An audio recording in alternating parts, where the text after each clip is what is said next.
முதல்ல நீங்கள் விளக்க வேண்டிய திரை இல்லை, இது திரையை விட மோசமானது. என்னது? குறை, ஆணவம். ஆணவங்கிறத முதல்ல விடணுங்கிறார் வள்ளலார். அந்த ஆணவங்கிறது போயிடுச்சுன்னா உங்களுக்கு என்ன வந்துடும்?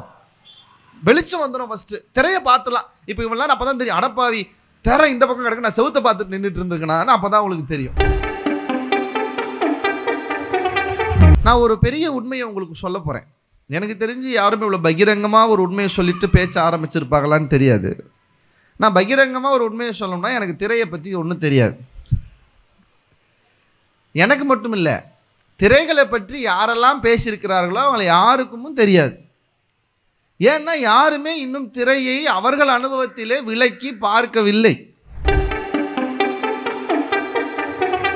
சில பேர்லாம் இருக்கா, வருஷம் ஃபுல்லாக பாவம் பண்ணிட்டு கடைசியாக காசில் போய் குளிச்சுட்டு வந்துடுவான், ராமேஸ்வரத்தில் போய் குளிச்சுட்டு வந்துடுவான். அதெல்லாம் ஒன்றும் பாவம் போகாது. உங்களுக்கு தெரியுமா, பாவம் நிறைய பண்ணிட்டு வேணுமுனே போய் குளிக்கிறதே ஒரு பாவமா? பாவம் நிறைய பண்ணிட்டு அது போயிடும்னு நினச்சி குளிக்கிறதே ஒரு பாவமா? அது அப்படி பண்ணக்கூடாது. சந்தேகம் வரணும், கேள்வி வரணும்.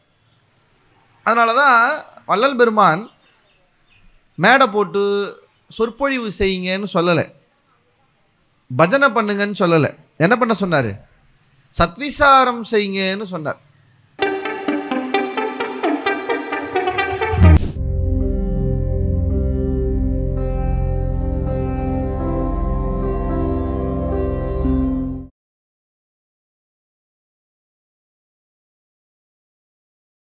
செங்கையில் மான் தூக்கி சிவந்த மழு தூக்கி அங்கத்தில் ஒரு பெண்ணை அனுதினமும் தூக்கி திங்களை கங்கையை கதித்த சடையில் தூக்கி அங்குமிங்கும் தேடியவரும் கண்டிராத காலை தூக்கி ஆடும் தெய்வமே என்னை கை தூக்கி ஆள் தெய்வமே.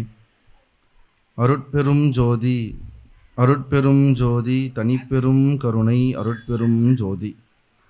தாயாகி தந்தையுமாய் தாங்குகின்ற தெய்வம், தன்னை நிகரில்லாத தனித்தலைமை தெய்வம், வாயார வாழ்த்துகின்றோர் மனத்தமர்ந்த தெய்வம், மலரடி என் சென்னிமிசை வைத்த பெரும் தெய்வம், காயாது கனியாகி கலந்தினிக்கும் தெய்வம், கருணை நிதி தெய்வம், முற்றும் காட்டுவிக்கும் தெய்வம், சேயாக எனை வளர்க்கும் தெய்வமகா தெய்வம், சிற்சபையில் விளங்குகின்ற தெய்வம் அதே தெய்வம். சன்மார்க்க சங்கம் வள்ளல் பெருமானால் உருவாக்கப்பட்ட ஒரு அமைப்பு, இல்லை ஒரு சங்கம். சத்திய தர்மசாலை வள்ளல் பெருமானால் உண்டாக்கப்பட்டது. சத்திய ஞான சபையும் வள்ளல் பெருமானால் உண்டாக்கப்பட்டது. திருவருட்பா வள்ளல் பெருமானால் கொடுக்கப்பட்டது. வள்ளலார் நம்மோடு வாழ்ந்து அவர் ஜோதியோடு இரண்டர கலப்பதற்கு முன்னால் அவர் நமக்காக கொடுத்து விட்டு போயிருக்கிற மிக முக்கியமான 4 விஷயங்கள் இந்த 4 தான். என்னென்னங்க? சங்கம், சாலை, சபை, திருவருட்பா பாடல்.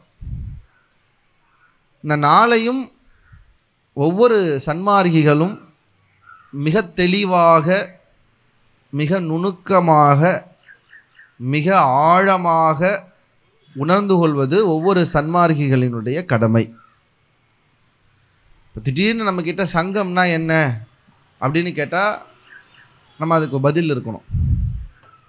சாலைனா என்னன்னு கேட்டால் அதுக்கு பதில் இருக்கணும். சபைனா என்னன்னு கேட்டால் அதுக்கு நம்மகிட்ட பதில் இருக்கணும். இந்த 3க்கும் நம்மிடையே ஒரு பதில் இருக்கணும். அப்புறம் திருவருட்பா, நம்ம எல்லாரும் படிக்க வேண்டிய மிக முக்கியமான ஒரு நூல் திருவருட்பா. எல்லா சமய நூல்களும் அருள் நிறைந்தது தான். அப்படிதானே நம்ம படிக்கிறோம் வரலாற்றில். சிவபெருமானே இரவெல்லாம் உட்கார்ந்து எழுதிய பெருமைக்குரியது திருவாசகம். அதில் அருள் இல்லைன்னு சொல்ல முடியுமா? திருவாசகத்தில் அருள் இல்லை அப்படின்னு சொல்ல முடியுமா? திருவாசகத்துக்கு பெரிய அருள் இருக்கு. எங்கள் சோசோமி ஐயா சொல்லுவார், ஒருத்தன் ஒரு சிவன் கோயிலுக்கு தினமும் வருவானா, ரொம்ப பெரிய படிப்பறிவு இருக்கிறவன் இல்லை, ஆனால் பார்த்து எடுத்து கூட்டி படிக்கிற அளவுக்கு ஒரு படிப்பறிவு இருக்கிறவன். நம்ம லிட்ரஸி ரேட்டுன்னு ஆங்கிலத்தில் சொல்கிறோம்ல, லிட்ரஸி ரேட் அப்படின்னா என்னென்னா, அந்த ஊரில் இருக்க எத்தனை பேருக்கு எழுத படிக்க தெரியும், அதுவே லிட்ரஸி ரேட், அவ்வளோதான். அப்படி ஒரு படிக்க தெரிஞ்சவன் தினமும் கோயிலுக்கு வருவானா, திருவாசகத்தை ஓப்பன் பண்ணி முன்னாடி வைப்பானா, நமசிவாயம் வாழ்க நாதந்தாள் வாழ்க இமைப்பொழுதும் என் நெஞ்சில் நீங்காதான் தாழ்வாழ்க கோகழியாண்ட குருமனிதன் தாழ்வாழ்க ஆகமம் ஆகி அப்படின்னு பாடிட்டே போவானா. ஒரு 10 லைனுக்கு அப்புறம் தப்பு தப்பாக திருவாசகம் சொல்லுவானா. ஒரு 10 லைன் வரைக்கும் சரியாக போகும், 10வது லைனுக்கு மேலே திருவாசகம் சரியாக உச்சரிக்காமல் தப்பு தப்பாக உச்சரிப்பாரான். தினமும் இது ஒரு நாள் 2 நாள் இல்லை, என்றைக்கெல்லாம் அவர் திருவாசகம் படிக்க அந்த கோயிலுக்கு வந்து உட்கார்றாரோ அன்றைக்கெல்லாம் அவர் திருவாசகத்தை படிக்க ஆரம்பிப்பார். நமச்சிவாயம் வாழ்க நாதந்தாள் வாழ்க இமைப்பொழுதும் என் நெஞ்சில் நீங்காதான் தாழ்வாழ்க, ரொம்ப அழகாக சொல்லிகிட்டே வருவார். ஒரு 10 லைனுக்கு மேலே வரும்போது தப்பு தப்பாக திரும்ப சொல்ல ஆரம்பிச்சுடுறார். அப்போது அந்த ஊருக்கு ஒரு பெரிய ஒரு அருளாளர் வந்தார். இவங்க ஒரு பயம், ஐயோ ஒரு பெரிய அருளாளர் வந்த நேரமாக பார்த்து இவன் வேற சரியாக இப்போ உட்கார்ந்த திருவாசகம் படிக்க ஆரம்பிச்சிருவான். இவன் படிக்கிறது பிரச்சனை இல்லை, மொதல் 10 நல்லா படிப்பான், அடுத்த 11வது லைன்லேருந்து தப்பு தப்பாக படிப்பான். இந்த அருளாளர் வந்து என்ன சொல்ல போகிறாருன்னு தெரியல அப்படின்னு. அதே மாதிரி அருளாளர் அந்த கோயிலுக்கு வருகிறார். எப்போதும் திருவாசகம் படிக்கிற அவரும் உட்கார்ந்து திருவாசகத்தை திறந்து படிக்க ஆரம்பிக்கிறார். அருளாளர் அந்த கோயிலை ஒரு சுற்றிட்டு வந்து நிற்கிற இடம் எங்கன்னா கரெக்டாக அந்த திருவாசகம் படிக்கிறவருக்கு பின்னாடி வந்து நிற்கிறார். இவர் நின்ன நேரத்துக்கு சரியாக அவர் திருவாசகத்தை சொல்ல ஆரம்பிக்கிறார். நமச்சிவாயம் வாழ்க நாதந்தாள் வாழ்க இமைப்பொழுதும் என் நெஞ்சில் நீங்காதான் தாழ்வாழ்க. அருளாளருக்கு ரொம்ப சந்தோஷம், வந்து நிற்கும் போதே ஒரு நல்ல திருவாசகத்தோடு கேட்குறோன்னு. 10வது லைன் போன உடனே திரும்ப தப்பு தப்பாக சொல்ல ஆரம்பித்த உடனே அருளாளருக்கு ஒரு பெரிய குழப்பம் வந்துருச்சு. ஏன்னா ஒரு சிலர் மக்கா இருந்தாங்கன்னா முதல்ல இருந்தே மக்கா இருக்கணும், அறிவாளியாக இருந்தால் எப்போவுமே அறிவாளியாக இருப்பாங்க. 10 லைன் வரைக்கும் ரொம்ப சரியாக சொல்கிறான், 11வது லைன்லேருந்து தப்பாக சொல்கிறான். இப்போ இவனுக்கு படிக்க தெரியாதுன்னா முதல் லைன்லேருந்தே தப்பாக சொல்லணும், படிக்க வரும்னா எல்லா லைனையுமே சரியாக படிக்கணும். ஏன் இவர் முதல்ல 10 வரி சரியாக படிக்கிறாரு, 11வது வரியிலிருந்து ஏன் தப்பாக படிக்கிறாரு அப்படின்னு இந்த அருளாளருக்கு ஒரு சந்தேகம். இந்த சந்தேகம் வேறு யாருக்கும் வரல, ஏன்னா அருளாளர்களுக்கு தான் சரியான சந்தேகம் வரும். இப்போ நமக்கு ஒரு சந்தேகமே வரலன்னு வச்சுக்கோங்க. இப்போ நான் ஒரு மணி நேரம் பேச போகிறேன், உங்களுக்கு எல்லாமே புரியுது, உங்களுக்கு எந்த சந்தேகமும் வரலன்னா நீங்கள் சரியாக கேட்கலன்னு அர்த்தம். சந்தேகம் வரணும். எது ஒன்று நீங்கள் அனுபவிக்க ஆரம்பிக்கிறீங்களோ அப்போ தான் சந்தேகம் வரும். இப்போ ஃபோன் இருக்குது, இந்த ஃபோன் வந்து இதை நான் அனுபவிக்கிறதுக்கு முன்னாடி வரைக்கும் எனக்கு இதில் எந்த சந்தேகமும் வராது. இதை அனுபவிக்கணும்னு கையில் எடுத்ததுக்கு அப்புறமே இப்படி தடன உடனே என்ன பாஸ்வேர்டு போட்டால் இது ஓப்பன் ஆகும், ஃபோன் பண்ணணும்னா எதை அழுத்தணும், இவர் நம்பரை நான் எப்படி சேவ் பண்ணணும், என்ன வரும், சந்தேகம் வரணும், கேள்வி வரணும். அதனால தான் வள்ளல் பெருமான் மேடை போட்டு சொற்பொழிவு செய்யுங்கன்னு சொல்லலை, பஜனை பண்ணுங்கன்னு சொல்லலை. என்ன பண்ண சொன்னார், சத்விசாரம் செய்யுங்கன்னு சொன்னார். கேள்விகளும் கேள்விகளுக்கு பதிலும், பதிலில் இருந்து ஒரு கேள்வியும் அதற்கு ஒரு பதிலும். சத்விசாரத்தின் மிகப்பெரிய உதாரணம் வள்ளல் பெருமான் எழுதின ஜீவகாருண்யம் என்கிற தலைப்பில் எழுதப்பட்ட உரைநடை. அதை நீங்கள் படிச்சிருப்பீங்க. திறந்து பார்த்தீங்கன்னா உரைநடை அப்படியே எழுதிட்டு போக மாட்டார். அடைய வேண்டிய ஆன்ம லாபம் என்ன கேள்வி, அதுக்கு ஒரு பதில் எழுதுவார். அப்புறம் அதிலிருந்தே அது என்ன காலம் உள்ள போதே அடைவதுன்னு ஒரு கேள்வி, அதுக்கு ஒரு பதில் சொல்வார். அப்புறம் அதுக்கு ஒரு கேள்வி, அதுக்கு பதில் சொல்வார். ஒரு சத்விசாரம் எப்படி இருக்கணுங்கிறதுக்கு உதாரணம் ஜீவகாருண்யம் என்கிற தலைப்பில் எழுதின ஒரு கட்டுரை. சரி, நம்ம இப்போ கதைக்கு வருவோம். இந்த அருளாளர் கேட்குறார், ஏன் இவன் தவறாக படிக்கிறாரு 11வது வரைக்கும் மேலே, இவருக்கு விடுங்க, அவர் படிக்கிற மாதிரி படிக்கட்டும் விடுங்கன்னுட்டார். சிவபுராணம் முழுக்க படித்து முடித்த உடனே இந்த அருளாளர் அவர் பக்கத்தில் போய் உட்கார்ந்துட்டு கேட்டார், நீங்கள் திருவாசகம் படிக்க ஆரம்பிச்சிங்க, 10 வரி படிச்சிங்க, எந்த பிரச்சனையும் இல்லை, அதுக்கு அடுத்த வரியிலிருந்து படிக்கிறப்போ தப்பாக படிக்க ஆரம்பிச்சிட்டிங்களே, என்ன பிரச்சனைன்னு கேட்டார். அவர் சொன்னார், நான் தவறாக படிக்கிறேங்கிறது எனக்கு நல்லா தெரியும், நான் தவறாக தான் படிக்கிறேன் அப்படிங்கிறது எனக்கு ரொம்ப நல்லா தெரியும். அருளாளர் கேட்குறார், ஏன் அப்போ அதை தவறாகவே படிக்கிறீங்க? அதுக்கு அவர் சொன்னார், என்ன செய்கிறது, நான் வந்து உட்காருவேன், திருவாசகத்தை துறப்பேன், நமச்சிவாயம் வாழ்கன்னு ஆரம்பிப்பேன், 10வது வரி வர்றதுக்குள்ளே எனக்கு கண்ணெல்லாம் கலங்கிடுமா, எழுத்து சரியாக என் கண்ணுக்கு தெரியாது. கண்ணெல்லாம் கலங்கிடுதா, கண்ணு கலங்கினா பார்த்துட்டிங்களா மங்களாக ஆகிடுமா, கண்ணு கலங்கின உடனே எனக்கு அடுத்த வரி என்னன்னு சரியாக தெரியல, மங்களாக தெரியுதா, நானாக ஏதாவது ஒரு வரி போட்டு பாடிடுறேன். பக்கத்தில் இருந்தவங்க சொன்னாங்க, இதான் சாமி இவர் இப்படி தான் பண்ணுறாரு, தினமும் வந்து தப்பாக போய் படிக்கிறாரு. அந்த அருளாளர் சொன்னார், திருவாசகத்தை ஒரு வரி பிசகாமல், ஒரு எழுத்து தவறாக சொல்லாமல் முழுவதுமாக நீங்கள் முற்றோதல் செய்வதிலே எந்த பலனும் இல்லை. 10 வரி சொன்னவுடன் உள்ளிருந்து கண்ணீர் கசிந்ததல்லவா, இதுதான் உண்மையில் திருவாசகம் படிப்பதற்கான முறை என்று அந்த அருளாளர் சொன்னார். காதலாகி கசிந்து கண்ணீர் மல்கி. இந்த கசிந்து கண்ணீர் மல்கினா என்னன்னா, நமக்கு அழுகையில் 2 விதமான அழுகை இருக்கு. சிலருக்கு தப்பன்னு கண்ணில் தண்ணி வந்துடும். எப்போ வரும், சீரியல் பார்த்தோம்னா வந்துடும். பாக்கியலட்சுமி எவ்வளோ கொடுமை பண்ணுறான்ப்பா அவன் அப்படின்னு ஏதாவது ஒன்று பார்த்தோம்னா நம்மளும் அழுதுடுறோம். கசிந்துனா என்ன தெரியுமா, நீங்கள் கண்ணை நல்லா கவனிங்க, கண்ணீர் வர்றதுக்கு 2 வழியில் கண்ணீர் வரும். ஒன்று, தூசு ஏதாவது விழுந்துருச்சுன்னா, இல்லை திடீர்னு வேறு ஏதாவது கண்ணுக்கு ஏதாவது ஆச்சுன்னா சல்லுன்னு கண்ணிலேருந்து தண்ணி கொட்டும், அது வந்து கண்ணீர். கசீருதுன்னா என்னென்னா, நான் ஒரு உதாரணம் சொல்கிறேன், அது சரியாக இருக்குமான்னு எனக்கு தெரியல, இந்த நாளில் நல்ல நாளில் அதை சொல்லக்கூடாது, இருந்தாலும் அதை புரிஞ்சுக்கிறதுக்குன்னு சொல்கிறேன். நமக்கு ரொம்ப பிடிச்சவங்க தவறிட்டாங்கன்னு வச்சுக்கோங்க, இறந்துட்டாங்கன்னு தெரிஞ்ச உடனே தப்பன்னு அழுதுருவோம். ஒரு நாள் ஃபுல்லாக அழ முடியுமானா அழ முடியாது. நம்ம என்ன உள்ள வாட்டர் டேங்கை வச்சுருக்கோம், சில பேர் இருக்காங்க மணிக்கணக்காக அழுவாங்க. நீங்கள் நமக்கு பிடித்தவங்க இறந்து போனதுக்கப்புறம் நமக்கு ஒரு அழுகை வரும். எப்படின்னா, 1 வாரம் 2 வாரம் ஆச்சுன்னா அவங்க ஏதோ ஒன்று நம்மளை ஞாபகப்படுத்துவாங்க, அவங்கள ஏதோ ஒரு விதத்தில் நம்மளை ஞாபகப்படுத்துவாங்க. ஞாபகப்படுத்தும் போது அவங்க நினைவு வரும், அவங்க நம்மோட இதை பண்ணாங்கல்ல, அவங்க நம்மக்கிட்ட இந்த வார்த்தையை பேசுனாங்கல்ல, நமக்கு இது ஆனப்ப இந்த மாதிரி நம்ம கூட இருந்தாங்கல்ல நினைக்கும் போது நீங்கள் நல்லா கவனித்து பாருங்கள், கண்ணு முழுக்க இருந்து ஒரு மாதிரி ஈரம் கோர்த்து வந்து கண்ணீராக வரும். பார்த்துருக்கீங்களா? அதுக்கு பேர் தான் கசிந்து. அந்த கசீரது எப்போ வரும்னா, இறைவனை நினைத்து, அவன் அன்பை நினைத்து, அவன் கருணையை நினைத்து,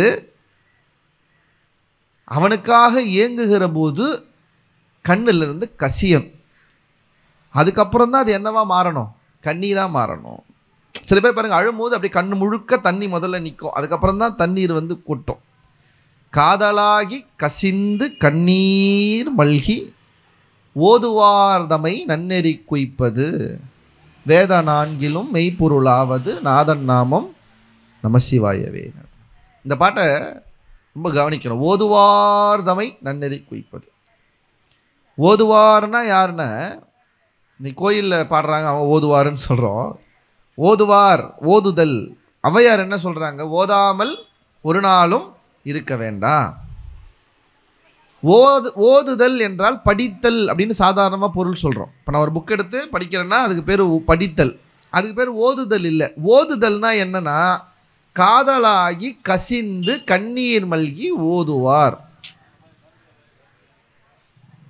திருவருட்பாவை படிக்கிற போதும் உங்களுக்கு காதல் வரணும், கசியணும், கண்ணீர் வரணும்.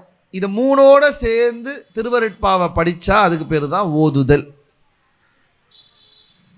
எவ்வளவோ சமய நூல்கள் இருந்தாலும் திருவருட்பாவுக்கு ஒரு பெரிய பெருமை என்னன்னா, பேரிலேயே அருள் இருக்கிற ஒரு நூல், அருட்பா என்று சொல்கிறோம். ஏன் அதுக்கு அருட்பான்னு பேர் வச்சாங்க? வேளாத முதலியார் வச்சார். ஐயா அதை ஏற்றுக்கல ஃபஸ்ட்டு, அப்புறம் ஐயா விட்டுட்டார். அப்புறம் முறையாக அதுதான் அந்த நூலினுடைய பெயர் அப்படின்னு மாறுச்சு. ஏன் அதுக்கு அருட்பான்னு பேர் வந்துச்சு அப்படின்னா, ஐயா அவரே தன்னுடைய பாட்டில் சொல்கிறார், உங்களுக்கு தெரிந்த பாட்டு தான்.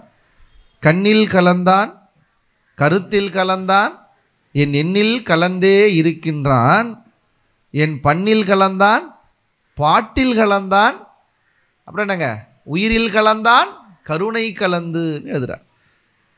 அருட்பெருஞ்சோதி ஆண்டவர் எதில் கலந்துருக்காராம்? அவருடைய பண்ணில் கலந்துருக்காரு, அவருடைய பாட்டில் கலந்துருக்காருங்கிறார். எப்போது அருட்ஜோதி ஆண்டவர் இவருடைய பாட்டிலே கலந்தாரோ அப்போதே அவருடைய எல்லா பாக்களும் அருட்பாக்களாக மாறியது. அப்போ அதை நம்ம படிக்கிற போது, பேசுகிற போது, பாடுகிற போது, பாடுவதை கேட்கிற போது நம் உயிருக்குள்ளேயும் அந்த அருள்ஜோதி கலக்கும் என்கிற ஒரு பெரிய நம்பிக்கையின் காரணமாகத்தான் உங்களுக்கு இந்த மாதிரி நல்ல நாளிலே பாட்டு நடைபெறுவதும் பேச்சு நடைபெறுவதும் ஏன் செய்கிறாங்கன்னா, இந்த அருட்பாவினுடைய 1-2 பாடல்களாவது நம்மளை மீறியாவது நம்ம காதில் போய் விழாதா? காதில் நம்மளை மீறி விழுந்து நம்ம மூளைக்கு தானாக போய் சேராதா? ஏன்னா நம்மளாக போய் பார்க்க போகிறது இல்லை, அதுவாவது விழாதா அப்படின்றதுக்காகவாவது இப்படி ஒரு ஏற்பாடுகளை செய்து ரொம்ப அழகாக பண்ணியிருக்காங்க. நம்ம இன்னைக்கு சிந்திக்க போகிற விஷயம் ரொம்ப ரொம்ப ஆழமானது. திரைகள் எல்லாம் தவிர்த்தே என்று ஒரு தலைப்பு கொடுத்திருக்கிறார்கள். ரொம்ப வெளிப்படையாக சொல்லணும்னா, இப்போ ஜோதி தரிசனம் காட்டுவதற்கு முன்னால் ஒரு 7 திரைகளை திறந்தார்கள்.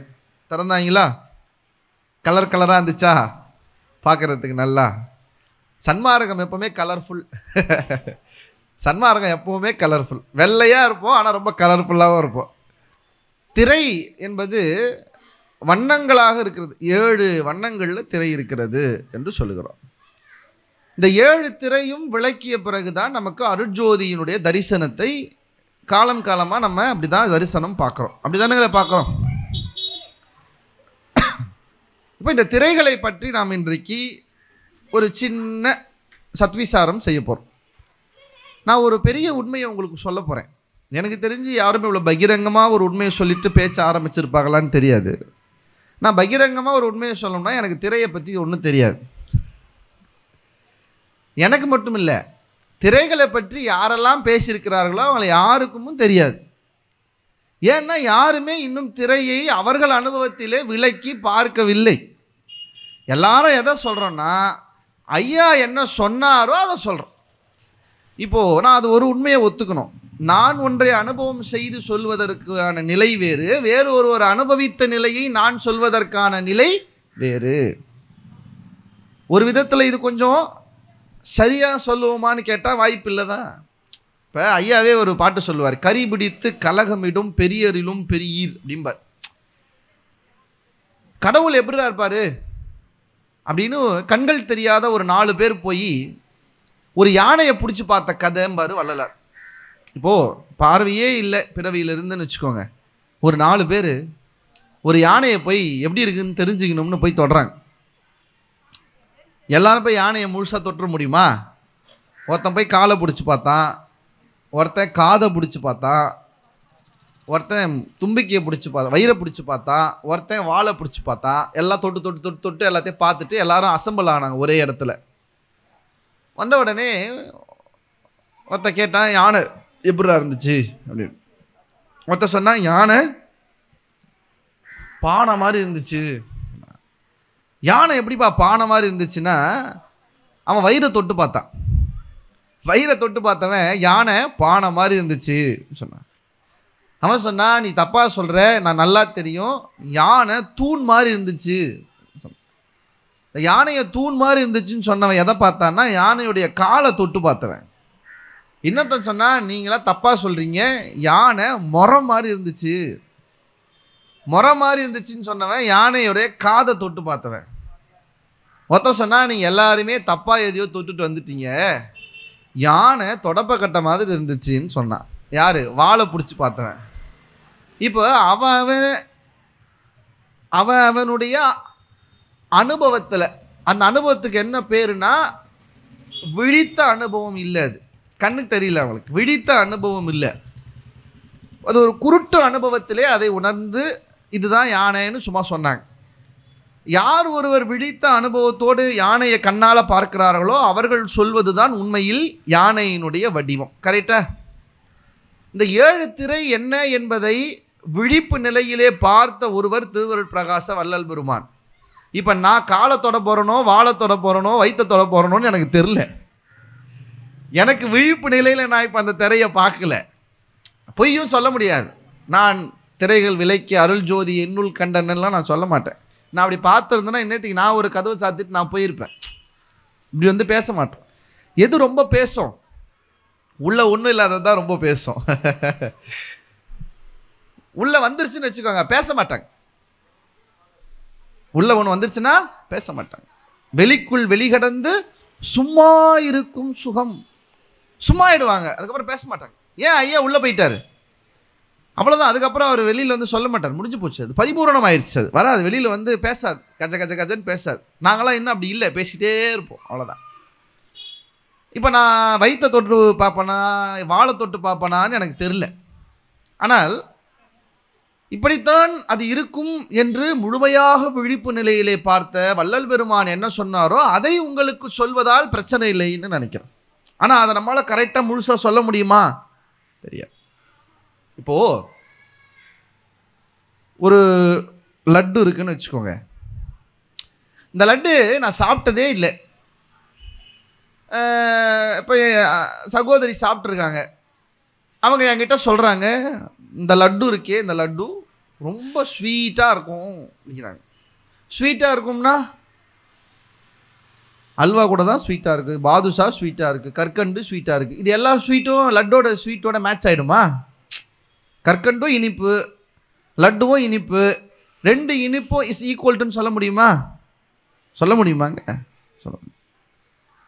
லட்டோட இனிப்பு எப்படி இருந்ததுன்றது இப்போ அவங்க கிட்ட கேட்டால் அவங்களால வார்த்தையில் லட்டோட இனிப்பு இதுன்னு சொல்ல முடியாது. அது இனிப்பு, அவ்வளோதான். அதை மீறி கேட்டால் அவன் என்ன சொல்ல முடியும்? இனிப்புனாப்பா இந்த கற்கண்டு, சக்கரை பொங்கல், கரும்பெல்லாம் சாப்பிட்டா ஒரு தித்திக்கும்ல, அந்த மாதிரி ஒரு தித்தி, அவ்வளோதான் அவங்க சொல்ல முடியும். எனக்கு அதை தான் புரிய வைக்க முடியும். இப்போ நான் உங்ககிட்ட என்ன சொல்ல முடியும்? லட்டு எப்படி இருந்ததுன்னு கேட்டால் கற்கண்டு மாதிரி, கரும்பு மாதிரின்னு. ஏன் எனக்கே எப்படின்னு தெரியாது, அவங்க சொன்னதை தான் சொல்ல போகிறேன். 7 திரைகள் என்பது மிக மிக மிக மிக இறைவனுடைய அருள் மட்டுமே இருந்தாலே தரிசனம் செய்யக்கூடிய ஒரு பெரிய பேற்று நிலை. அதை நாம் இன்றைக்கு சிந்திக்க இருக்கிறோம். ரொம்ப சாதாரண விஷயம் இல்லை அது. அதை முதல்ல சொல்லிடுறேன். இந்த திரையை விளக்குவது எவ்வளவு முக்கியம் என்கிற அந்த முக்கியத்துவத்தில் இருந்து நாம் இந்த தலைப்பை அணுகுவோம். ஏன் இது ரொம்ப முக்கியம் பாருங்க. ஐயா ஒரு இடத்துல பாடுறாரு, உங்களுக்கு தெரிந்தது தான், திருக்கதவம் திறவாயோ திரைகள் எல்லாம் தவிர்த்தே திருவருளாம் பெருஞ்சோதி திருவுரு காட்டாயோ. பாடு. இது பாட்டா பாடினா ரொம்ப அழகாக இருக்கும். நான் பாடினேன்னா நீங்கள் பாடவே வேணான்னு சொல்லிடுவீங்க, அதனால் நான் பாடலை. திருக்கதவம் திறவாயோ திரைகள் எல்லாம் தவிர்த்தே திருவருளாம் பெருஞ்சோதி திருவுரு காட்டாயோ. இப்போ இந்த 2 வரி நமக்கு என்ன டிக்ளேர் பண்ணுதுன்னா, அருள் நிறைந்த ஜோதிமயமான இறைவனை பார்க்கணும்னா திருக்கதவம் திறந்து 7 திரை விலகணுங்கிறது சத்தியம். இந்த பாட்டு சொல்கிற முதல் விஷயம் அதுதான். அருள் ஜோதி ஆண்டவரை பார்க்கணும்னா, இல்லை உங்களுக்குள்ளே ஆன்ம பிரகாசமாக இருக்கிற இறைவனை உணரணும்னா திருக்கதவம் திறந்து 7 திரைகளும் விளக்கணும். இது டிக்ளேர் பண்ணுறார் இந்த பாட்டில். இது பண்ணாதான் அதை பண்ண முடியும்னு சொல்கிறார். இது அவர் முன்னாடி கேட்கறது. இந்த பாட்டை நல்லா கவனிங்க. இந்த பாட்டை கேட்டிங்கன்னா ஐயாவுக்கு இன்னும் அதை அவர் பார்க்காத மாதிரி பாடுறார். நல்லா கவனிங்க இந்த பாட்டை. திருக்கதவம் திறவாயோ, திரைகள் எல்லாம் தவிர்த்தே, திருவருளாம் பெருஞ்சோதி திருவுரு காட்டாயோ. அப்படின்னா என்னங்க அர்த்தம்? அவர் இன்னும் பார்க்கல, காட்ட மாட்டியான்னு கேட்குறார், கதவு திறக்க மாட்டியான்னு கேட்குறார். ஆனால் அவருக்கு கதவு திறந்து காட்டினதுக்கு அப்புறம் என்ன பாடுறாரு பாருங்க. திரையற்று விட்டது, செஞ்சுடர் தோன்றிற்று, பறை ஒளி ஓங்கிற்று, உந்தி பற பலித்தது பூசை உந்தி பறன்னு பாடுறார். இப்போ அவருக்கு அது கிடச்சிருச்சு.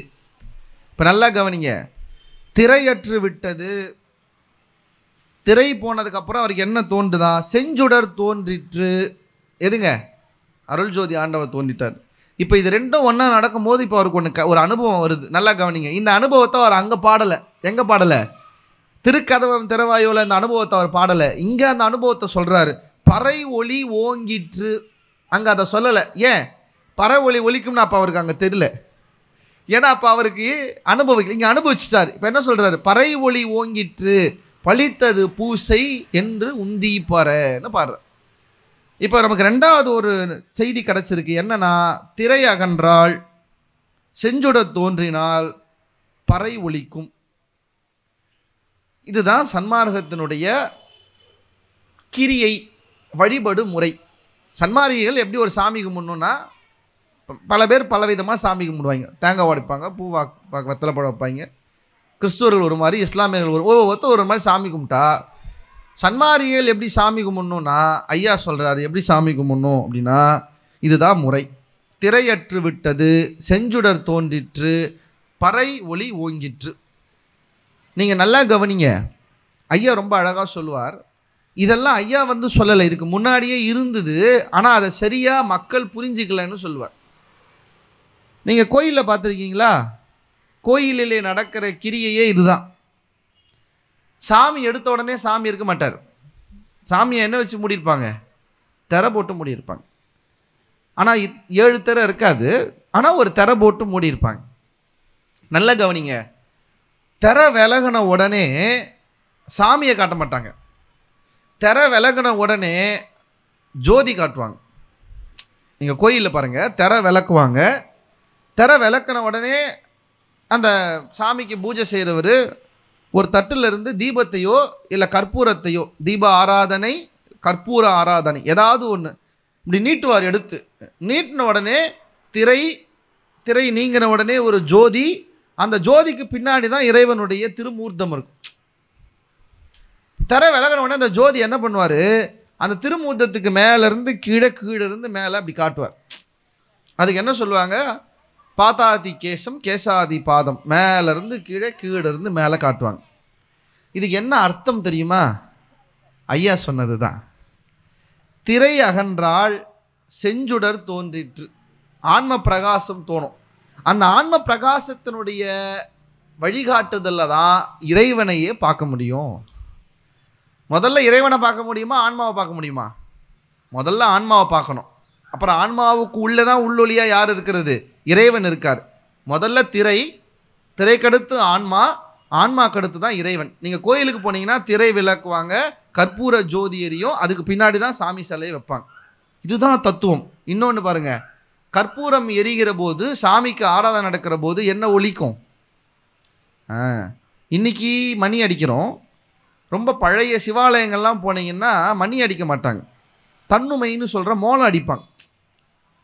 இப்போ ஐயா என்ன சொல்கிறார் பாருங்க, திரையற்று விட்டது, செஞ்சுடர் தோன்றிற்று, பறை ஒளி ஓங்கிற்று, உந்தி பற.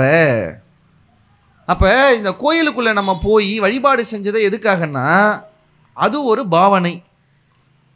திரை விலகி ஜோதி தெரிஞ்சால் அந்த ஆன்ம ஜோதிக்கு உள்ள கடவுள் தெரிவார். அப்படி தெரிகிற போது பறை இசைக்கும். இதுதான் பாவனை. இது என்ன ஆச்சு? காலம் போக போக நம்ம ஆள் இதெல்லாம் விட்டுட்டாங்க. சாமி இன்னைக்கு பச்சை கலரில் புடவை கட்டியிருக்கு போல இருக்கே, பழனியில் போய் முருகனை பார்த்தம்பா, ஆண்டி கோலத்தில் பார்த்துட்டேன், ஆண்டி கோலத்தில் பார்த்தா நம்ம சொத்தெல்லாம் குறைஞ்சிருமாமே, நான் போய் ராஜ அலங்காரத்தில் பார்த்துட்டு வரவா அப்படின்னு நம்ம எதுக்கு போயிட்டோம்? இப்போது எந்த தத்துவத்துக்காக கோயில் வந்ததோ அந்த தத்துவத்தை விட்டுட்டு தத்துவமே இல்லாமல் இப்போ மற்றதெல்லாம் பிடிக்க ஆரம்பித்தோமா? சில பேர் தரைக்கு உள்ளே போய் உட்காந்து சாமி பார்ப்பான். ஒன்றும் இல்லை, ஒரு 1000 ரூபாய் கொடுத்தா போதும். ஒரு 10,000 ரூபாய் கொடுத்தீங்கன்னா சாமியை கையில் கொடுத்துருவான், நீங்கள் எடுத்துகிட்டு வந்துடலாம் வீட்டுக்கு. மாறிடுச்சா இன்னைக்கு? வள்ளலார் பார்த்தார், இந்த தத்துவங்கள் எதற்காக சொல்லப்பட்டதோ அதை இந்த மனிதர்கள் மாற்றி விட்டார்கள். இப்போ ஐயா முடிவு பண்ணார், இல்லை திரும்ப இது ரொம்ப தெளிவா, ஏன்னா எது உடம்பு?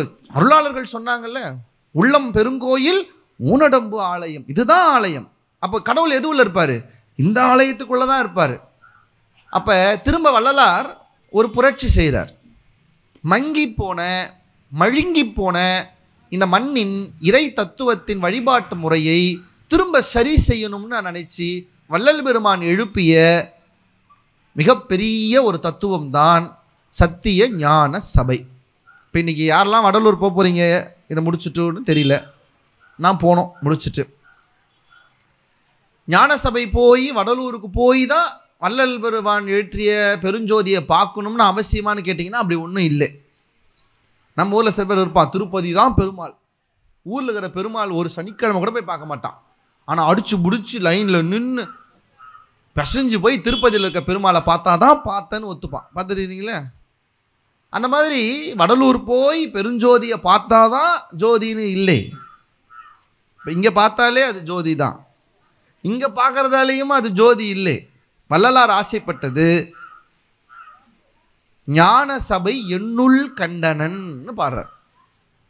அவருக்குள்ள பார்த்ததை தான் வெளியே வச்சார், அதை நீங்கள் உள்ளே பார்க்கணும்னு ஆசைப்படுறார். இப்போது காலமாக எல்லாரும் சொல்கிறாங்க, ஆன்மா எங்கே இருக்குது, இங்கே இருக்குது.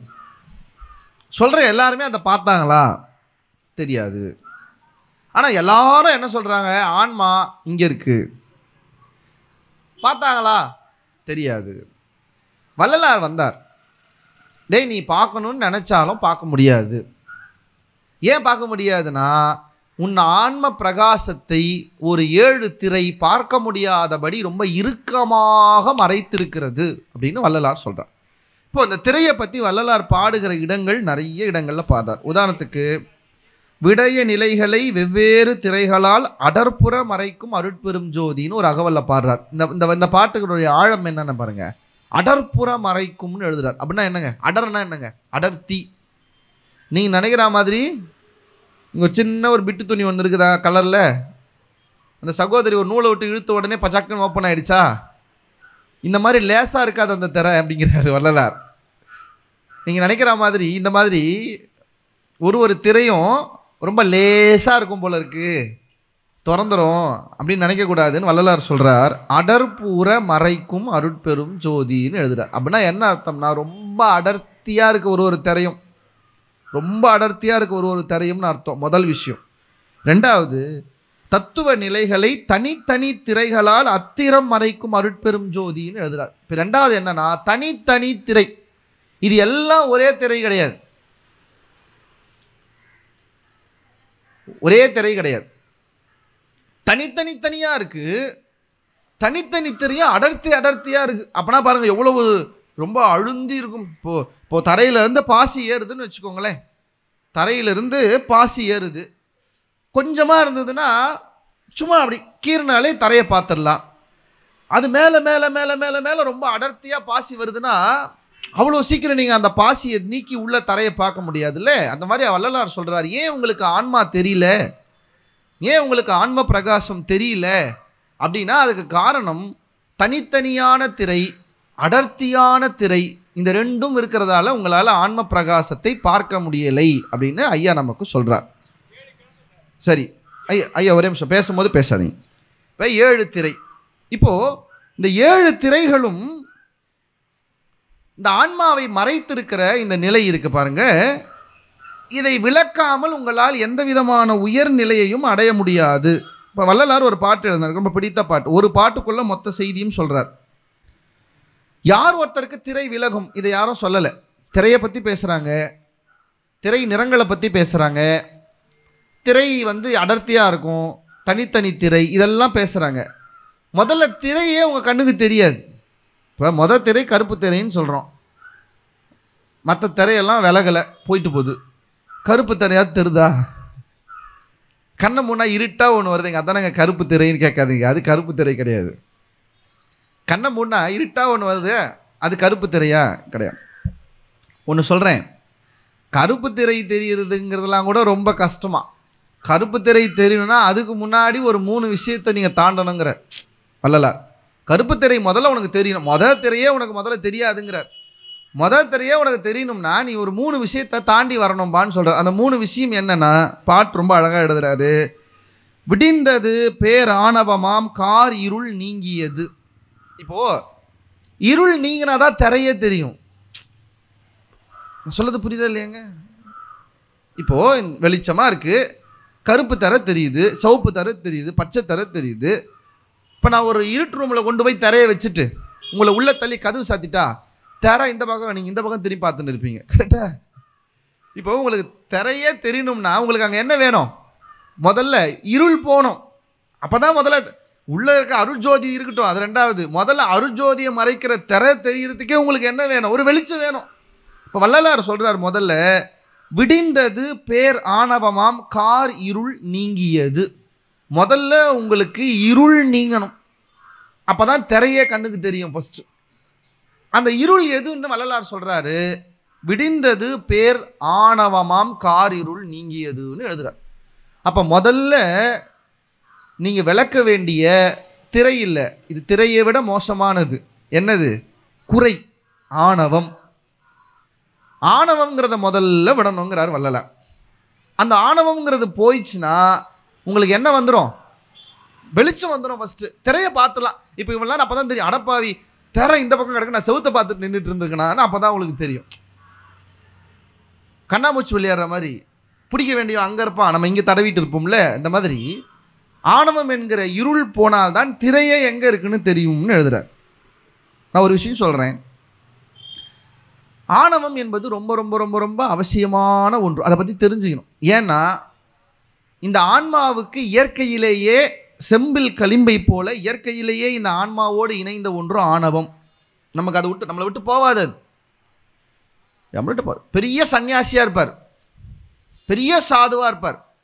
ஆனால் அவர் முன்னாடி நின்று நீ எல்லாம் ஒரு ஆளான்னு கேட்ட பிறகு கோவம் வந்துடும். செருப்பை காமிச்சோம்னா கோவம் வந்துடும். ஆணவம் போச்சுன்னா என்னங்க? கோவமே வரக்கூடாது. அதானே ஆணவம் போகிறது.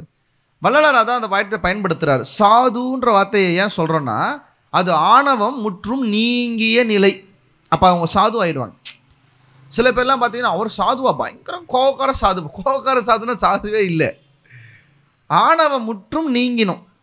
அது எவ்வளவு முக்கியம் ஆணவம் நீங்குவது அப்படின்னு கேட்டிங்கன்னா, நான் அதுக்கு ஒரு உதாரணம் சொல்கிறேன். ஐயா தான் உடம்பு என்னவா மாற்றிக்கிட்டாருன்னு சொன்னார் தெரியுமா? பொன்னுடம்பாக்கி கொண்டார்ன்னு சொல்கிறாங்க. பொன்னுடம்பு ஆக்கி கொள்ளுதல்னா என்ன?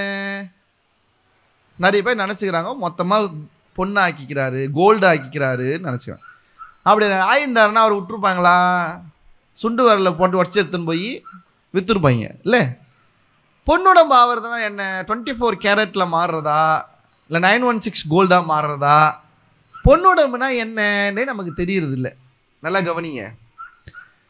வள்ளல் பெருமான் பொன்னுடம்பு ஆவது என்றால் என்ன என்பதை ரொம்ப அழகாக தன்னுடைய உரைநடை பகுதியில் ஒரு இடத்துல குறிப்பிடுறாரு. இதை பற்றி தெரிஞ்சுக்கிற போது தான் நமக்கு முதல்ல என்ன கிடைக்குதுன்னா, ஆணவம் நீங்குவது எவ்வளவு அவசியம் என்கிற பேரறிவை நமக்கு உரைநடை பகுதியில் வள்ளல் பெருமான் சொல்கிறாரு. இப்போ நீங்கள்லாம் பொன்னுடம்பு ஆகிறது ரொம்ப கஷ்டம்னு நினைக்காதீங்க. பொன்னுடம்பு ஆவது மிக மிக மிக எளிது. பொன்னுடம்பு ஆவதுன்னா என்ன? ஐயா எழுதுறாரு, செம்பிலே களிம்பு இயற்கையாய் உள்ளதை பரிசனவேதி பொன்னாக்கும் பரிசனவேதியினால் நிவர்த்தி செய்து ஏமமாக்குவது போல் அப்படின்னு ஒரு வரி போடுறார். இந்த பரிசனவேதினா ஒன்றும் இல்லை, ரசவாதம்னு அர்த்தம். ரசவாதம்னா என்னங்க தெரியாதா? செம்பை பொன்னாக்கலாம், இரும்பை பொன்னாக்கலாம், உலோகங்கள் எல்லாம் பொண்ணா மாற்ற முடியும். இதுக்கு பேர் தான் ரசவாதம்னு சொல்லுவாங்க.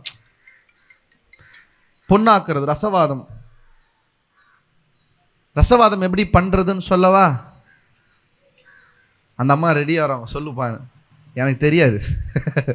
ரசவாதம் ஆக்கிறது தெரிஞ்சா நம்ம ஏன் இங்கே இருக்க போகிறோம்? ரசவாதம்லாம் நமக்கு ஆக தெரியாது.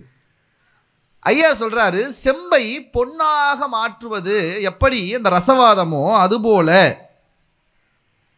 அதுக்கு ஏமமாக்குவது போலங்கிறார். அதனால தான் ஏமம்னா என்னன்னு அர்த்தம்? பொன்னாக்குதல்னு அர்த்தம். சன்மார்க்கத்தினுடைய 4 புருஷார்த்தங்களில் முதல் ஒன்று ஏம சித்தி.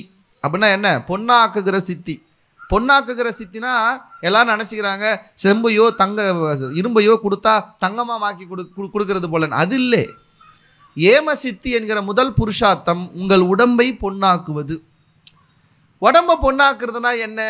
வள்ளலார் ரொம்ப அழகாக சொல்கிறாரு.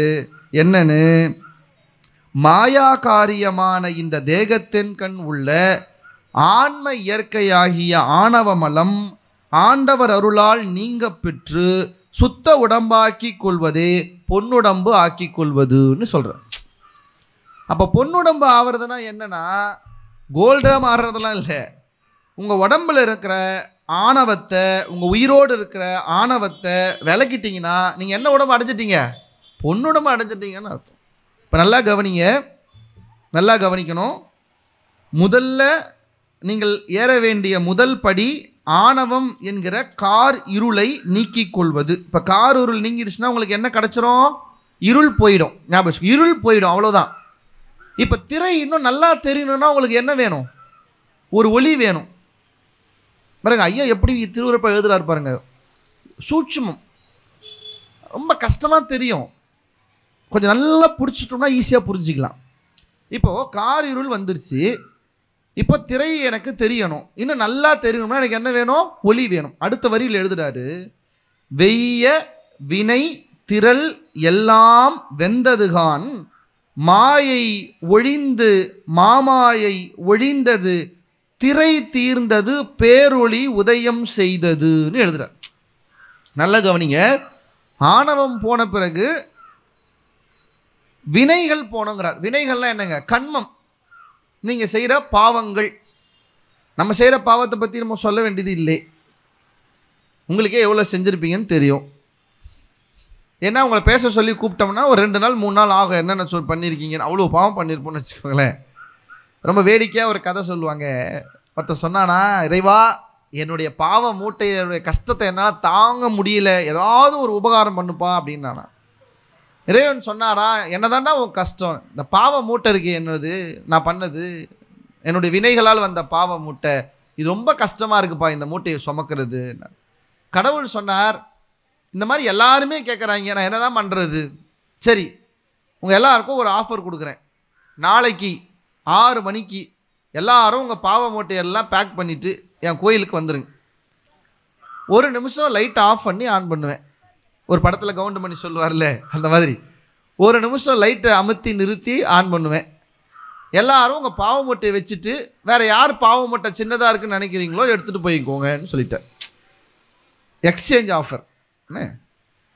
இவன் கடவுள்கிட்ட வேண்டாம் பாருங்க, அவன் பாவ மூட்டையை பேக் பண்ணி மூட்டையை தோளில் போட்டு எடுத்துகிட்டு வெளியே வந்தா பக்கத்து வீட்டுக்காரன் டெம்போவில் எடுத்துன்னு போகிறான்,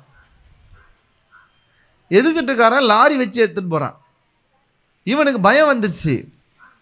கோயில்கிட்ட போன உடனே கடவுள் சொன்னார், எல்லாரும் அவங்கவுங்க பாவத்தை எடுத்துகிட்டு வந்துட்டீங்களா? எடுத்துகிட்டு வந்துட்டேங்க. எல்லாம் சுற்றி பார்க்குறான். இவந்த விட அவந்து பெருசாக இருக்குது, அவந்த விட அவந்து தினுசாக இருக்குது. கடவுள் சொன்னார், இப்போ நான் லைட்டை ஆஃப் பண்ணுவேன். யார் யாருக்கு எந்த பாவ மூட்டை வேணுமோ அது மேலே கை வச்சு பிடிச்சிக்கோங்க. லைட்டு திரும்ப போட்ட உடனே அந்த பாவ மூட்டை எடுத்துகிட்டு வேணால் போங்க, எக்ஸ்சேஞ்ச் பண்ணிக்கோங்க, உங்களுக்கு இப்போ கஷ்டமாக இருக்குன்னா அப்படின்னாரு. கடவுள் லைட் ஆஃப் பண்ண போகணும். எல்லாரும் அவன் எடுத்துகிட்டு வந்த மூட்டையே இருக்குமா பிடிச்சிக்கினா. திரும்ப லைட்டை போட்டால் அவன் எடுத்துகிட்டு வந்த மூட்டையிலே தான் கை இருக்குது. கடவுள் இவனை கேட்டார், முதல்ல வந்தானே, ஏன்பா ரொம்ப கஷ்டமாக இருக்குது, ரொம்ப கஷ்டமாக இருக்குன்னு ஹெல்ப் பண்ண வேணாங்கிற, உந்தையே பிடிச்சிட்டு நிற்கிற அப்படின்னா. அவன் சொன்னான், சாமி எந்தாவது தோலில் போட்டு போகிற மாதிரி இருக்குது, அந்த ஆள் டெம்போவில் எடுத்துகிட்டு வந்திருக்கான், இவன் லாரியில் எடுத்துகிட்டு வந்திருக்கான், எனக்கு எந்தே போதா இதையே வச்சுக்கிறேன்னு சொன்னாரா. இன்னொருத்தனை கேட்டானா, ஏன்பா நீயும் டெம்போவில் எடுத்துகிட்டு வந்திருக்க, அவனும் டெம்போவில் தான் எடுத்துகிட்டு வந்திருக்கான், வேணும்னா மாற்றிக்க வேண்டியதானே, உன் கஷ்டம்தான் பெரும் கஷ்டமாக இருக்கே நீ என்ன. அவன் சொன்னான், இறைவா இந்த கஷ்டமாவது என்ன ஏதுன்னு எனக்கு ஒரு அனுபவம் இருக்குது, அடி வாங்கி இது எப்படி எந்த டைரக்ஷனில் அடிக்கும்னு இப்போ எனக்கு தெரியும். அவன் இப்போ புதுசாக நான் வாங்கி அது என்னை எந்த டைரக்ஷனில் அடிக்குன்னு தெரியாமல் அதுக்கப்புறம் நான் அதுக்கிட்ட பழகிறதுக்கு எனக்கு இதுவே பரவாயில்லன்னு சொன்னான்னு வாங்க. நம்ம சேர்த்திருக்கிற கண்மங்கள் நிறைய கண்மங்களை சேர்த்திருக்கிறோம். இந்த கண்மங்களை நீக்குவது என்பது இரண்டாவது செய்தி. கண்மத்தை நீக்க என்ன வழின்னு நினைக்கிறீங்க? பாவம் பண்ணியிருக்கோம், என்ன வழி? பாவத்தை நீக்க என்ன வழி? கோயிலுக்கு போகிறது, புனித நீராடுவது. சில பேர்லாம் இருக்கா வருஷம் ஃபுல்லாக பாவம் பண்ணிட்டு கடைசியாக காசில் போய் குளிச்சுட்டு வந்துடுவான், ராமேஸ்வரத்தில் போய் குளிச்சுட்டு வந்துடுவான். அதெல்லாம் ஒன்றும் பாவம் போகாது. உங்களுக்கு தெரியுமா, பாவம் நிறைய பண்ணிட்டு வேணுமுனே போய் குளிக்கிறதே ஒரு பாவமா? பாவம் நிறைய பண்ணிட்டு அது போயிடும்னு நினச்சி குளிக்கிறதே ஒரு பாவமா? அது அப்படி பண்ணக்கூடாது. அப்போ எப்படி பாவம் போகும்? வள்ளலார் நமக்கு ஒரு உபாயம் சொல்கிறார். உங்கள் பாவமெல்லாம் போக வேண்டும் என்றால் அதற்கு ஒரே உபகாரம், பசித்தவருக்கு சோறு போடுதல்.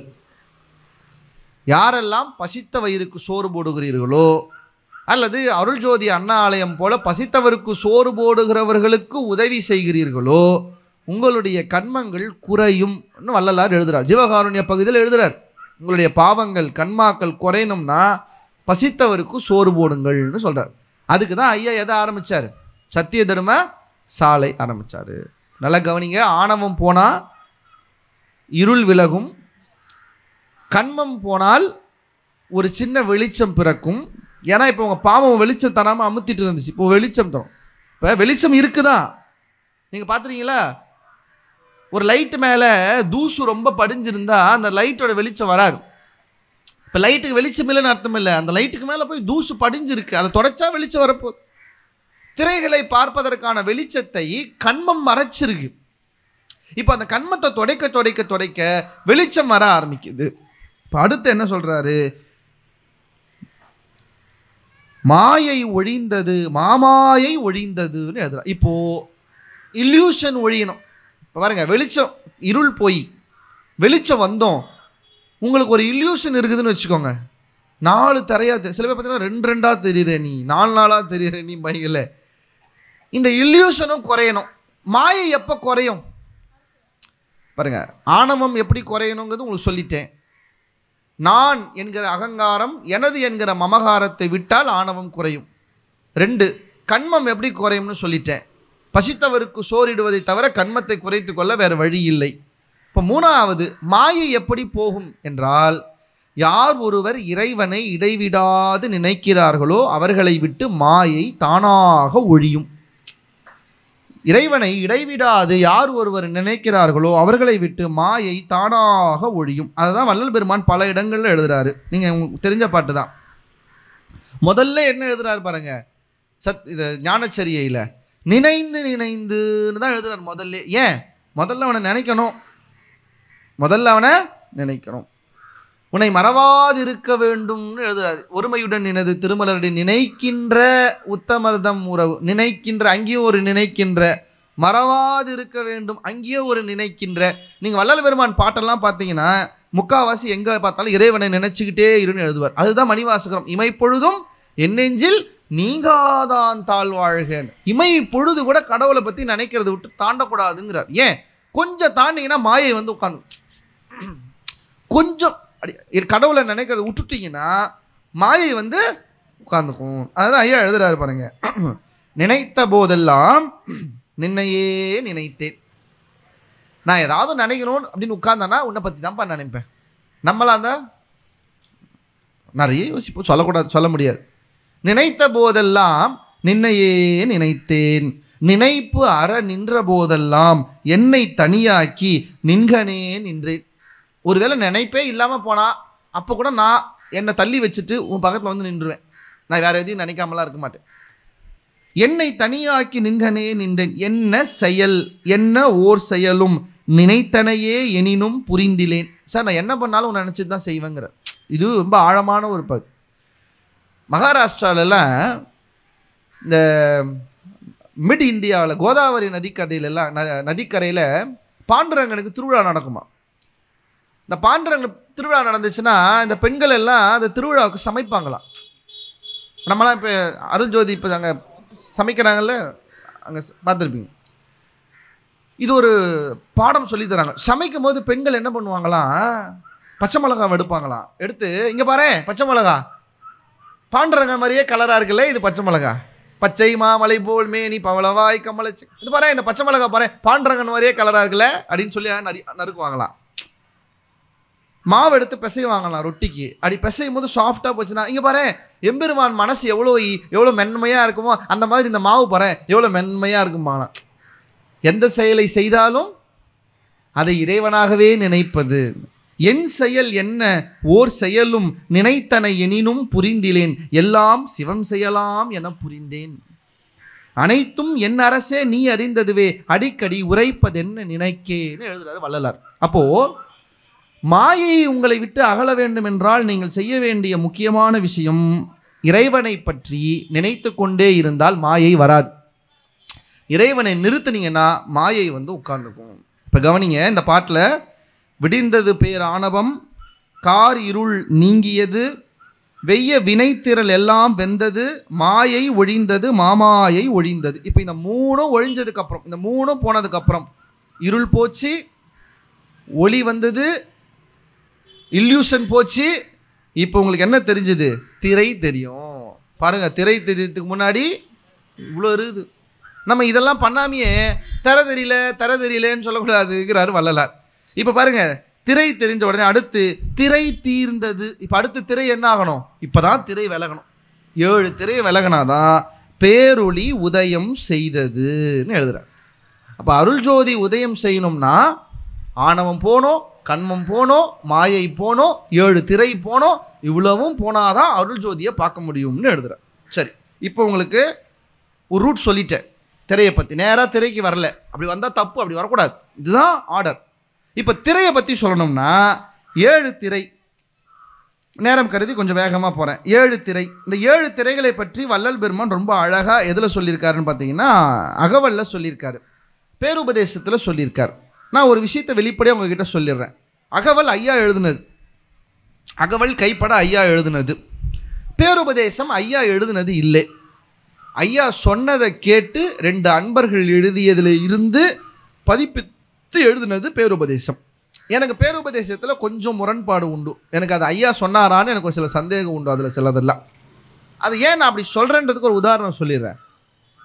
அகவல்ல ஐயா எழுதும் போது முதல் திரை என்ன சொல்கிறாரு பாருங்க, கரைவின் மாமாயை கரும் பெரும் திரையால் அரைசது மறைக்கும் அருட்பெரும் ஜோதி. முதல் திரை என்ன சொல்கிறார்? என்ன திரைங்க? முதல் திரை கருப்பு திரைங்கிறார். ஆனால் பேருபதேசம் போனீங்கன்னா முதல் திரை என்ன எழுதியிருக்காரு? பச்சை திரைன்னு இருக்கும். இப்போ பச்சை திரையா கருப்பு திரையா? அது ரொம்ப கன்ஃபியூஸ் பண்ணிக்க வேண்டாம். அகவல் ஐயா எழுதுனது அதுதான் சரி. பேருபதேசம் ஐயா சொல்கிறத கேட்டு யாரோ 2 பேர் எழுதி அந்த 2 பேருக்குள்ளேயுமே நிறைய முரண் இருந்ததுன்னு ஊரநடிகள் பதிவு செய்கிறார். அப்போ பேருபதேசம் எல்லாத்தையும் நம்ம நம்பலாமான்னு கேட்டால், என்ன கேட்டால் அதில் எனக்கு உடன்பாடு இல்லை. பேருபதேசம் பல செய்திகள் உண்மையிலேயே ஐயா சொன்ன செய்தியா தெரியாது. அப்போ நமக்கு ஐயா கொடுத்துட்டு போன ஒரு பொக்கிஷம் திருவருட்பா, அதில் இருக்கிற அகவல். இப்போ நான் உங்களுக்கு அதெல்லாம் விட்டுடுறேன். உங்களுக்கு நான் திருவருட்பாவில் இருந்து மட்டுமே சொல்கிறேன்.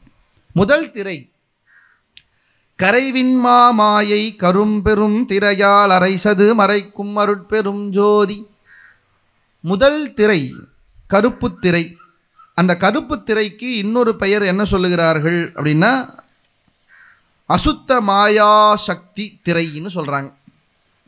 இந்த அசுத்த மாயா சக்தி திரை என்கிற கருப்பு திரையினுடைய வேலை என்ன பண்ணுது அப்படின்னா அரைசு அது மறைக்கும் அப்படின்னு எழுதுறார். அரைசுனா யாருங்க? இறைவனுடைய அருள். இந்த முதல் திரை எதை மறைக்குதான்? இறைவனுடைய அருளை மறைக்குதுன்னு சொல்கிறார். நமக்கு ஏன் இறைவன் அருள் தெரியல? நிறைய நாத்திகர்கள் இருக்காங்களே, இப்போ கடவுளே இல்லை சொல்கிறாங்களா? ஏன் கடவுளே இல்லைன்னு சொல்கிறாங்கன்னா அவங்களுக்கு என்ன இல்லை? அருள் மறைக்குது. நீங்களாம் கடவுளை நம்பிட்டீங்கன்னா என்ன அர்த்தம்? திரை கொஞ்சம் வீக்காக இருக்குன்னு அர்த்தம். நமக்கு வீக்காக இருந்தால் நல்லது தானே. திரை கொஞ்சம் அடர்த்தி குறையுதுன்னு அர்த்தம். நமக்கு அடர்த்தி அதிகமாக இருந்தால் கடவுளை நம்ப மாட்டான். எவன் ஒருத்தர் கடவுள் இல்லைங்கிறானோ அவனுக்கு என்ன அர்த்தம்? திரை ரொம்ப ஸ்ட்ராங்காக போட்டுக்கிறார், கருங்கல்லில் கட்டி வச்சிருக்காருன்னு அர்த்தம். அந்த திரையை நமக்கு பக்தி இருக்குது, கடவுளை நம்புகிறோன்னா என்ன அர்த்தம்? ரொம்ப லைட்டாக இருக்குன்னு அர்த்தம். சும்மா அப்படி தொட்டால் உடையிற லெவலில் வச்சுருக்குன்னு அர்த்தம். சந்தோஷப்பட்டுக்கணும். திரை எதை மறைக்கும்? அரைசு அது மறைக்கும். எதை மறைக்கும்? அரைசு அருள், இறைவனுடைய அருளை மறைக்கும்னு சொல்கிறார். அப்போது அந்த திரை எப்போ விளக்க முடியும்னா சிம்பிள், இறைவனை நம்பினா தர விளையிடும்.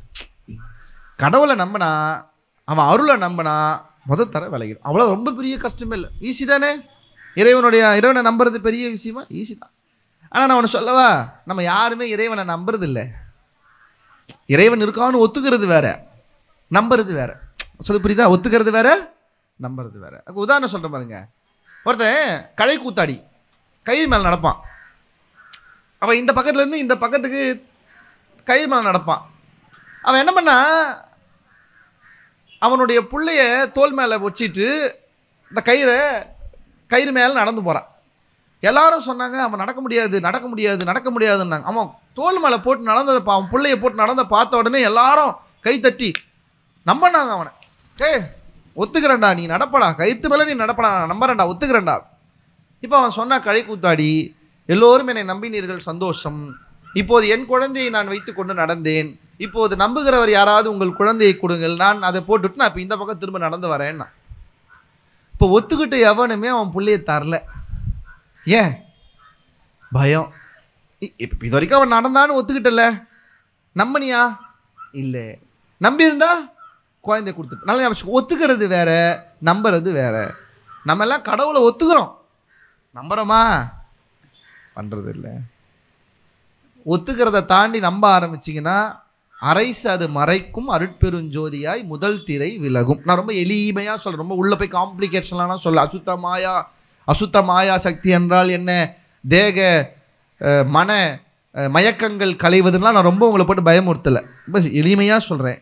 கடவுளின் மீது அருளின் மீதான நம்பிக்கையை பலமான நம்பிக்கையாக மாற்றுவது. அதுக்கு தான் நம்மளுடைய முன்னோர்கள் ஒரு பெரிய உதாரணமாக வாழ்ந்தார்கள். யாரு?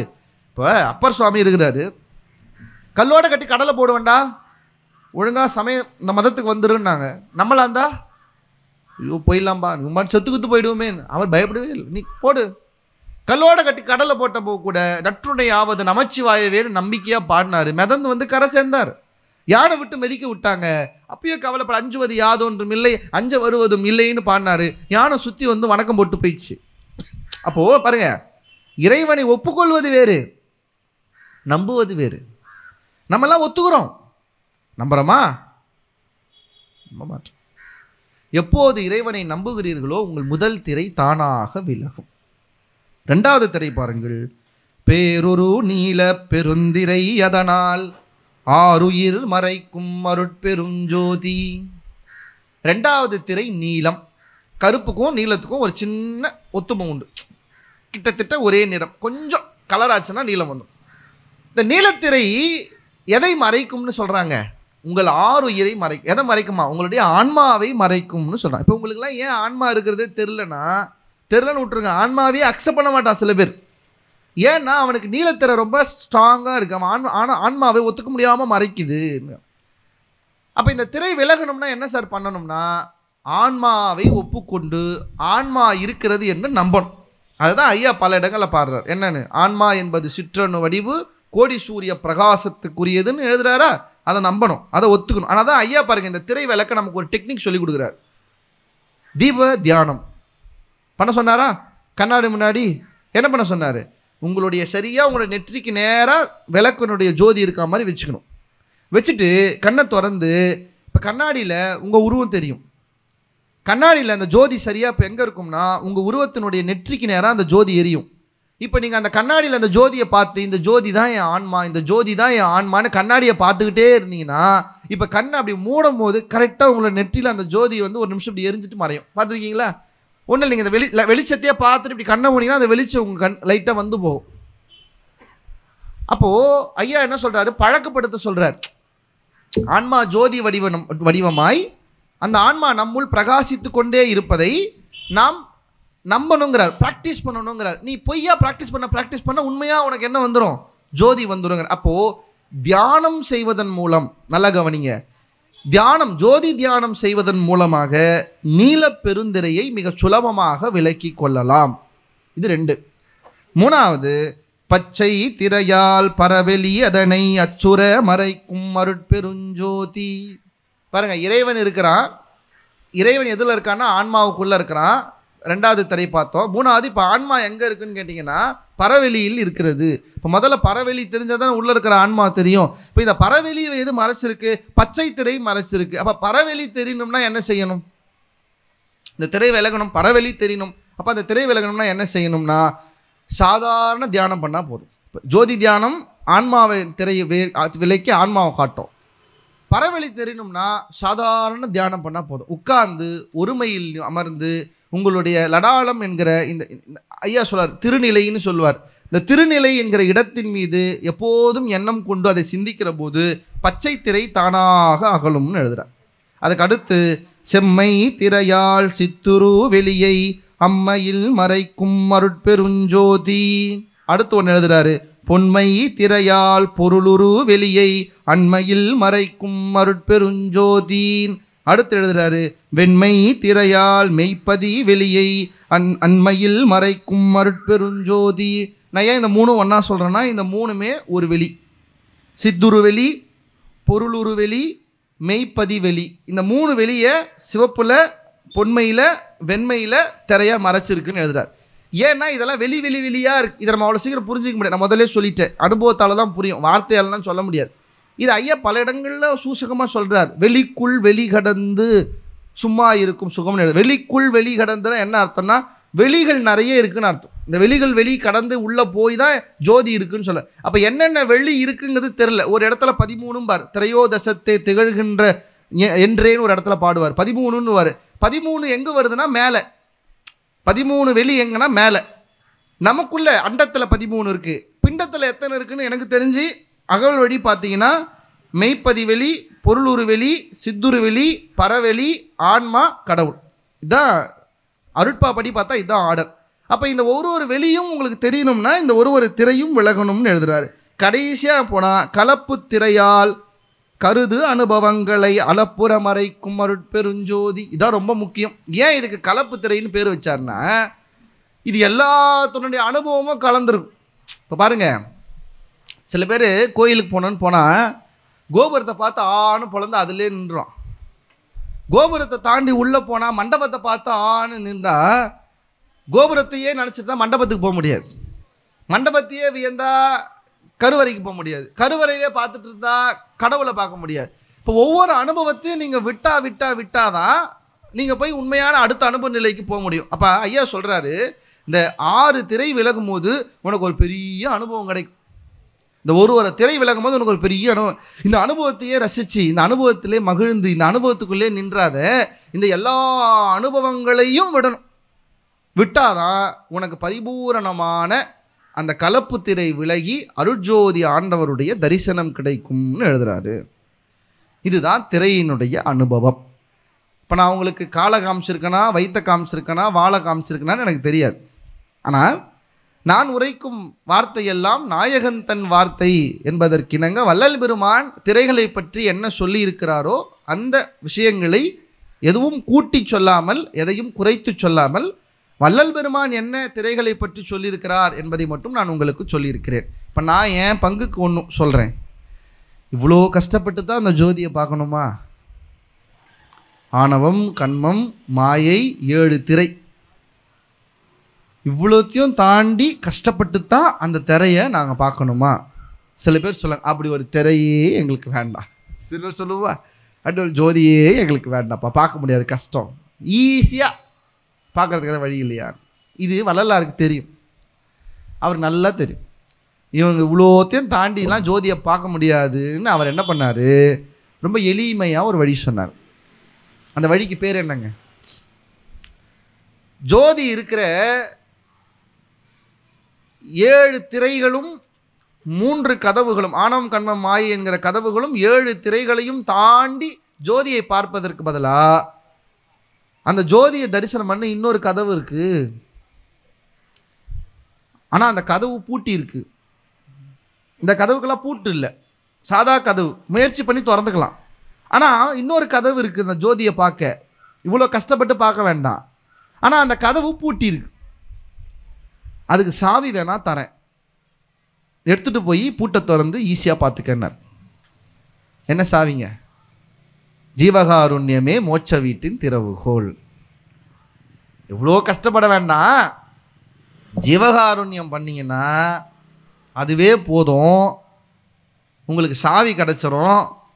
அது ஸ்பெஷல் தரிசனம், விஐபி தரிசனம். அது இது பொது தரிசனம். பொது தரிசனத்தில் போகக்கூடாதுன்னு கிடையாது. பொது தரிசனத்தில் போகிறவங்க பொது தரிசனத்தில் போவாங்க. கொஞ்சம் கஷ்டமாக இருக்கும், பொது தரிசனத்தில் போகிறவங்க போகலாம்.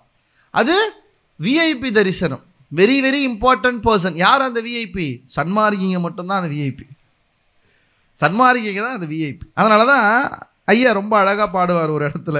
என்ன, எனக்கு ரொம்ப பிடிச்ச பாட்டு அது. ஒரு இடத்துல சொல்லுவார், வஞ்சகர் அஞ்சினர் வாய் மூடி சென்றனர், வந்து திரும்பவும் வாயிலில் நின்றனர், தஞ்சம் எமக்கருள் சாமி என்றனர், சன்மார்க்க சங்கத்தவர்களே வென்றனர் எழுதுவார். ஏன்னா நமக்கு தான் ரொம்ப எளிமையான அந்த பூட்டு சாவி கிடைக்கிற வழி சன்மார்க்கிகளுக்கு வள்ளலார் சொல்லிட்டு போனால் அந்த வழி. ஜீவகாருண்யம் செய்தால் நீங்கள் இவ்வளவு மெனக்கிட வேண்டிய அவசியம் இல்லை. ஜீவகாருண்யம் செய்ய செய்ய செய்ய செய்ய செய்ய தானாகவே அந்த ஜோதி தன்னுடைய கதவுகளை திறந்து கொண்டு உங்களுக்கு முன்னால் காட்சி கொடுக்கும். அந்த ஜோதியோடு தானாகவே நீங்கள் இரண்டரை கலக்கலாம். 2 வழி உங்களுக்கு வள்ளலார் சொல்லிட்டு போயிருக்கார். வள்ளலார் 2மே சொல்லிட்டு போயிருக்கார். ஒன்று, இது வேணுமா, புது தரிசனம் வேணுமா, விஐபி தரிசனம் வேணுமா. விஐபி தரிசனம் புது ஆளுங்களுக்கு கிடைக்காது. யாருக்கு கிடைக்கும்? விஐபிக்கு தான் கிடைக்கணும். உங்களுக்கு விஐபி தரிசனம் வேணும்னா நீங்கள் முதல்ல என்ன ஆகணும்? விஐபி ஆகணும், வெரி இம்பார்ட்டன்ட் பர்சன் ஆகணும். வெரி இம்பார்ட்டன்ட் பர்சன் ஆகணும். என்ன பண்ணணும் தெரியுமில்ல? என்ன பண்ணணும்? இந்திரிய ஒழுக்கம், கரண ஒழுக்கம், ஜீவ ஒழுக்கம், ஆன்ம ஒழுக்கம் 4 வரணும். ஜீவகாருண்யமும் பண்ணணும். இதை பண்ணால் நீங்கள் என்ன ஆகிடுவீங்க? விஐபி ஆகிடுவீங்க. விஐபி ஆகிட்டீங்கன்னா உங்களுக்கு என்ன கிடச்சிரும்? ஈஸியாக தரிசனம் கிடச்சிரும். ஸோ பெரியவர்களே, ரொம்ப அற்புதமான இந்த நேரத்தில் தைப்பூசம் என்கிற அற்புதமான திருநாளில் நான் எப்பவுமே சொல்கிறது தான், ஒருமை என்பது சன்மார்க்கத்தினுடைய சொல். சன்மார்க்கமே ஒருமை தான். ஒருமை உளராகி உலகியல் நடத்தல் வேண்டும், ஒருமையுடன் எனது திருமலரை நினைக்கின்ற உத்தமர்தம் உறவு வேண்டும். ஒருமை சன்மார்க்கத்தினுடைய சொல். இந்த நாள் ரொம்ப அற்புதமான ஒருமை நாள். என்ன? 12 தமிழ் மாதங்களில் ஒருமையோடு ஓர் எழுத்தில் இருக்கிற மாதம் தை மாதம்.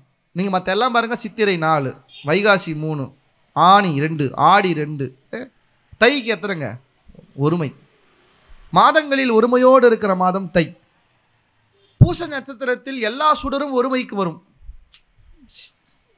சூரியன், சந்திரன், ஜோதி, இந்த 3ம் இந்த பூச நட்சத்திரத்திலே ஒன்றாக ஞான சபையிலே காட்டப்படுகிறது. அங்கேயும் ஒரு ஒருமை வருகிறது, சூரிய சந்திர சுடர். அப்போ எல்லாம் ஒருமை வரணும்னா என்ன பண்ணணும்? எல்லாரும் ஒன்றுனா என்ன வரணும்? முதல்ல ஜீவகாருண்யம் வந்தால் தான் ஒன்றுங்கிற எண்ணம் வரும். ஜீவகாருண்யம் வரலன்னா நீ வேற நான் வேற. ஜீவகாருண்யம் வந்தால் தான் எல்லாரும் ஒருமைக்கு வர முடியும் சொன்னார். அதனாலே இந்த சத்சங்கம், இந்த நிகழ்ச்சிகள், ஞான இந்த தீபத்தை காட்டுவது, இதெல்லாம் எதற்காகனா நமக்குள்ளே ஒருமை வர வேண்டும், ஜீவகாருண்யம் வர வேண்டும் என்பதற்காகத்தான் இவ்வளவும் செய்கிறார்கள். இந்த நல்ல கிரியைகளை இல்லை, இந்த வழிபாட்டு முறைகளை எல்லாம் உள்வாங்கி கொண்டு நாமும் இந்த திரை விலைக்கு ஜோதியை பார்ப்பதை கோயில்களில் எப்படி மழுங்கி போடுறதோ அதுபோல் இதையும் மழுங்கடிக்காமல், ஏதோ திறப்பாங்க ஜோதி காட்டுவாங்கன்னு இல்லாமல், ஏன் திரை காட்டப்படுகிறது, ஏன் விளக்கப்படுகிறது, ஏன் ஜோதி அப்போதுதான் கண்களுக்கு தெரிகிறது என்று சத்விசாரத்தை தொடர்ந்து செய்தால் உங்களுக்கான பதிலை வள்ளல் பெருமானே ஏதாவது ஒரு மூலமாக உங்களுக்கு தெரியப்படுத்துவார் என்பதை மனதில் நிறுத்தி கொள்ளுங்கள் என்று சொல்லி நல்ல ஒரு வாய்ப்பை அளித்த நம்முடைய அருள்ஜோதி அண்ணா ஆலயத்திற்கும் என் பேரன்பிற்குரிய தனலட்சுமி அம்மா அவர்களுக்கும் என்னுடைய மனமார்ந்த நன்றிகளை இந்த நேரத்திலே நான் தெரியப்படுத்திக் கொள்கிறேன். ரொம்ப குறிப்பாக உங்களுக்கு நல்ல நாளில் நல்ல விஷயங்களை கேட்பது என்பது பெரிய புண்ணியம். நல்ல நாளில் நல்ல விஷயங்களை நீங்கள் கேட்டிருக்கிறீர்கள். நான் நல்ல விஷயத்தை சொல்லியிருக்கிறேன். இப்போ இந்த 1 மணி நேரம் நான் பேசியதெல்லாம் நல்ல விஷயம், நீங்கள் 1 மணி நேரம் கேட்டதெல்லாம் நல்ல விஷயம். இதை விட ஒரு பெரிய விஷயம் நமக்கு வேண்டாம். இதுவே ரொம்ப பெரிய புண்ணியம். அதை நமக்கு செய்தளித்த அருள்ஜோதி அண்ணா ஆலயத்திற்கு என்னுடைய நன்றிகள்.